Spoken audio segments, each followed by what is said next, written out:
أخلاقيات الخلاف، قد أختلف أنا وأنت، ولكن لا ينتزع من القلب المودة أو المحبة. فلا تقول له فلان مش هيقول بس ما صليش، هيقول لا أصلا أبقى لي سنتين ما بكلموش. ليه سيدي؟ يمكن ما بيصليش، عايز تقدمه يعني ويتكلم هجر. حتى لما تكلموا فيه العلماء جعلوا له ضوابط، إن كان هذا الذي تهجره لا تسلم عليه، إن كان ينفعه فلك أن تهجره، لكن أن يكون الأمر عام كما فعل النبي صلى الله عليه وسلم مع الثلاثة الذين خلفوا، فهذا أمر النبي صلى الله عليه وسلم جاء من الله بوحي، فقاطع هؤلاء لأن في هذه المقاطعة كانت هذه الفائدة لهم. أما أنت فقد تقاطعه فقد ينتكس انتكاسا عظيما، فاحذر من هذا الإصلاح. كيف نتربى على هذه الأخلاقيات؟ أخلاقيات الأخوة. أنت ما تحفظه من أخلاقيات الأخوة، إذا لقيته فسلم عليه، إذا دعاك فأجيبه، إذا عطس فحمد الله فشمته، إذا استنصحك فانصح له، إذا مرض فعده، هنئه، بشره، قل له إنني أحبك، تواضع له، كن أرضا ذلولا له. ولكن ربما في الأمر الثاني أخلاقيات الخلاف. منظومة الأخلاقيات في الإسلام ركب ينبني عليه هذا الدين. إنما بعثت لأتمم مكارم الأخلاق. نقول ما دام أن الاختلاف شيء وارد وأنه عزيز المنال في رفعه، يبقى شيء آخر لا ننفك عنه أبدا، أن تظل هذه الأخوة بآدابها التي خطها أهل العلم أدبا أدبا. من أهمها هل دعوت لأخيك تقول أصل الجماعة دي مترخصة، أصل دول على باطل وأنت على الحق، إذن يا أخي ادعو الله عز وجل لأخيك أن يرزقه الله ذلك الحق. النبي صلى الله عليه وسلم كان يدعو بذلك، كان ثبت في دعائه في قيام الليل: اللهم رب جبريل وإسرافيل وميكائيل فاطر السماوات والأرض عالم الغيب والشهادة أنت تحكم بين عبادك فيما كانوا فيه يختلفون اهدنا لما اختلف فيه من الحق بإذنك إنك تهدي من تشاء إلى صراط مستقيم. وثانيها احرص على أن تكون متجربا مخلصا لطلب الحق. فكثير من هذه الخلافات التي تظهر في الساحة قد يكون ظاهرها أنها الخوف على الإسلام، وأنها الحرص على ترقية الصف، وأنها ولكن باطنها حب الذات.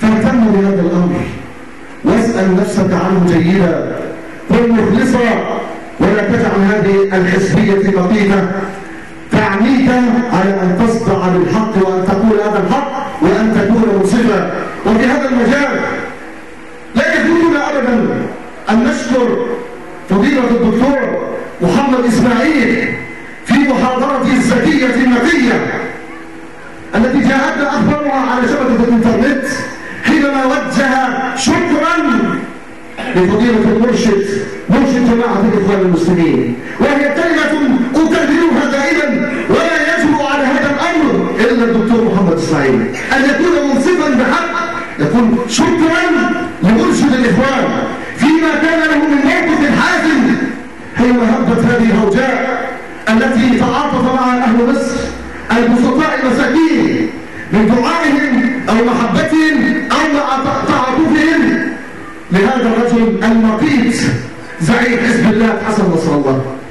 فصحح الأستاذ مهدي عاكف الموقف وبين موقف أهل السنة فيه من هؤلاء الرافضة الذين يسبون أصحاب النبي صلى الله عليه وسلم، وما كان لنا أبدا أن نلتقي معهم من طريق أو من آخر. هذا هو المنصف. أن يكون السلفية والكلمة على ديني لا يا أخي، كلمة حق اذكرها واشكر للرجل سميعا لعل الله عز وجل أن يؤلف بأمثال هذه الكلمات بين إخوتنا في الصف. وثالثها الحيلولة دون أن ينتقل هذا الخلاف الكلامي إلى اختلاف للقلوب. خلاف يحصل لكن لا يغير القلب. شيخ الإسلام ابن تيمية رجل اسمه ابن مخلوف تكلم عنه بل كان سببا لإيذائه وسجنه، يكتب له خطابا ويقول: قاله ابن مخلوف عني، ولكني والله بنيتي وعزمي ما كان من شيء فيه خير إلا بذلته له. وأقول لعل الشيطان أن ينزغ بين قلوب المؤمنين فلا أكون عونا مع هذا الشيطان على أخي المسلم. حزنت لما سمعت إن في ولد، مش هو أخ، ده ولد لا أخوه حلق لحيته. أنا ليه أنا بسأل فأنت ربيت بالك ليه وحلقت ده؟ ما تعرفش هو يعمل اللي عنده شيء في البيت تعرض لشيء إيذاء من الناحية الأمنية. فلما مر أمامه في الطريق بصق على وجهه. اخصى على قلة الأدب، اسمها قلة أدب. الذي يربطك بأخيك هذه الشعارات. ألا يوجد من قلب ترحم أخاك وتحمد ربك أن عافاك لعله قد ابتلي. وأتذكر أخي لنا من إخواننا من مشايخ الدعوة السلفية هنا، أخي وحبيبي في الله الطبيب الجراح الدكتور توفيق عبد السلام، وكان يتعهد الإخوة بعد محنة السادات. كل شاب يجد قد حلق لحيته يأتي ويربط على كتفه ويقول معلش شده وتزول ان شاء الله بكره بصير متألم قوي، والله يا ابويا ضغط عليك.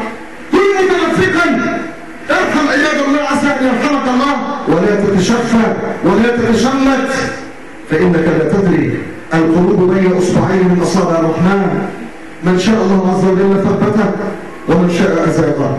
صلى الامام الشافعي في مسجد ابي حنيفه رحمه الله، صلى صلاه الصبح فلم يجهر بالبسمله ولم يقنط في فجر ذلك اليوم احتراما للامام ابي حنيفه.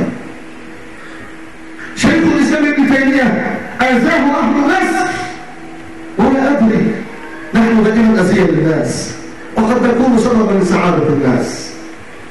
فكتب الى اهل مصر رساله من داخل سجنه فقال: اما اهل مصر فلا احمل في قلبي لهم الا المحبه لعلمائهم وامرائهم وقضاتهم. الامر لا يفسد للرد قضيه. عبد الله بن عباس وزيد بن ثابت، عبد الله بن عباس ابن عم النبي عليه الصلاه والسلام حبر الامه، وزيد بن ثابت عالم الفرائض، اختلف في مساله، فما كان من عبد الله بن عباس الا بعد ان انتهى زيد بن ثابت من مجلسه الا ان خرج وانتظر من خارج المسجد ليأخذ بخطام الدابه، فقال: ماذا تفعل يا ابن عم رسول الله؟ قال: هكذا امرنا ان نفعل بعلمائنا. فقال له زيد بن ثابت: ارني يدك ارني يدك. فلما عرف يده اجاب زيد بن ثابت يقبل يد عبد الله بن عباس وهو يقول له: ونحن هكذا امرنا ان نفعل باهل بيت النبي صلى الله عليه وسلم. احترام الراي الاخر، احسان الظن بالمسلمين، بل قد يصل الامر الى ان نترك بعض المستحبات طلبا لتأليف القلوب، ولا ينفتح هذا الباب على مصراعين. اقول بعضا من المستحبات حتى ياتي الانسان ولا يترك الواجبات ويقول بحثا عن تأليف القلوب. لا، اقول لك يا اخي ان تبعت جماعه وقالت لك شيئا يخالف السنه فاسال، لا تكن امرأة تقلد وقل هكذا امرني شيخي هكذا امرني خالدي كله انت تأمرنا بحلق اللحيه. لما؟ يقول هذه دواعي الانسان السقفي يبقى بعيد ما فيش حد يعرف عنه حاجه. اقول لا يا اخي، هذا خطأ. امر النبي صلى الله عليه وسلم اولى بالاتباع، ان كان هذا امر القائد او الشيخ فان امر النبي صلى الله عليه وسلم هو المقدم دائما. يا ايها الذين امنوا لا تقدموا بين يدي الله ورسوله واتقوا الله ان الله سميع عليم. ساعه صراحه، اسال الله عز وجل ان يجعل لنا ولكم فيها الراحه بسعاده ابديه في جنات الخلد. اقول قولي هذا واستغفر الله لي ولكم.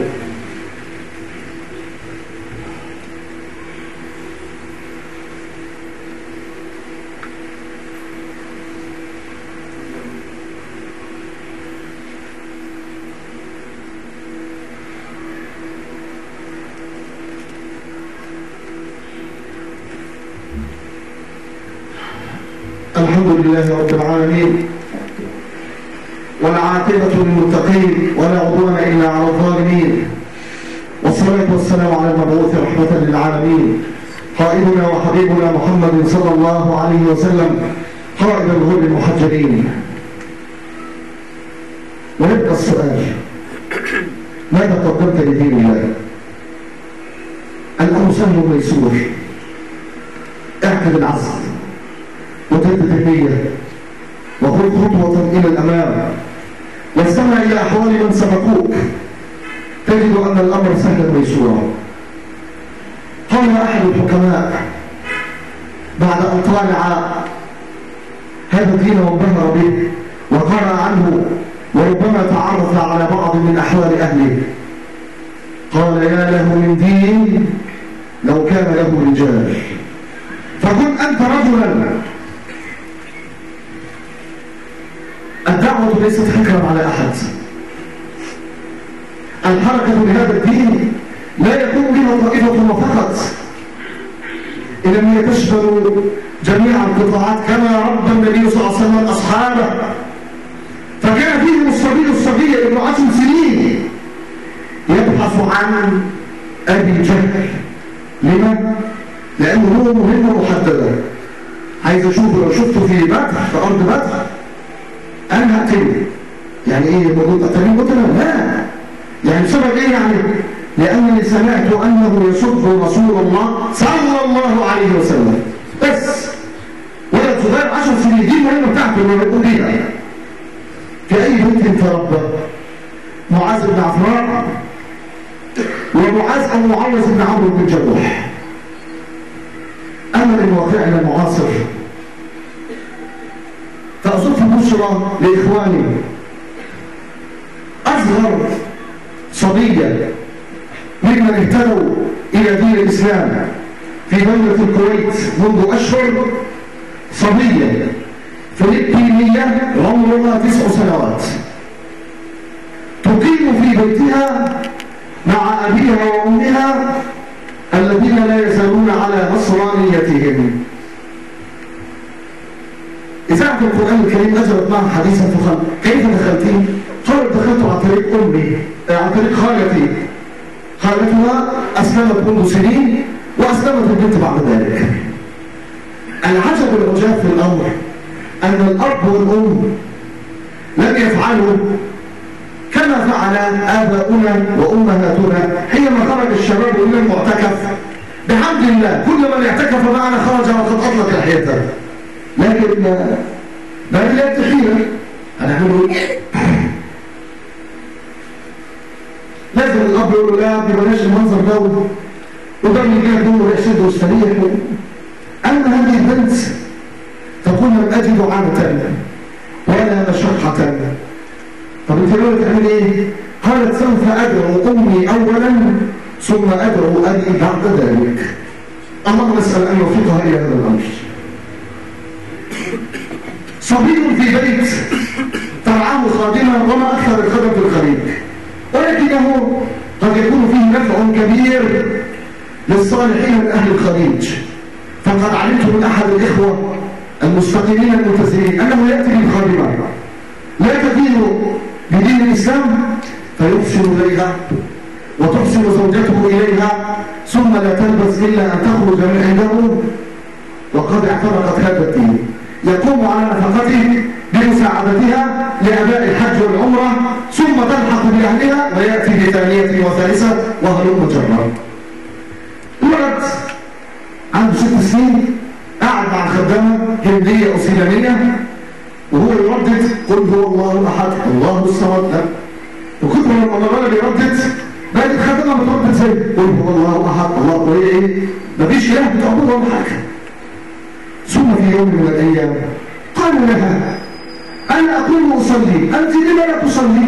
أنت ما تعرفيش إن اللي ما بيصليش يخش النار.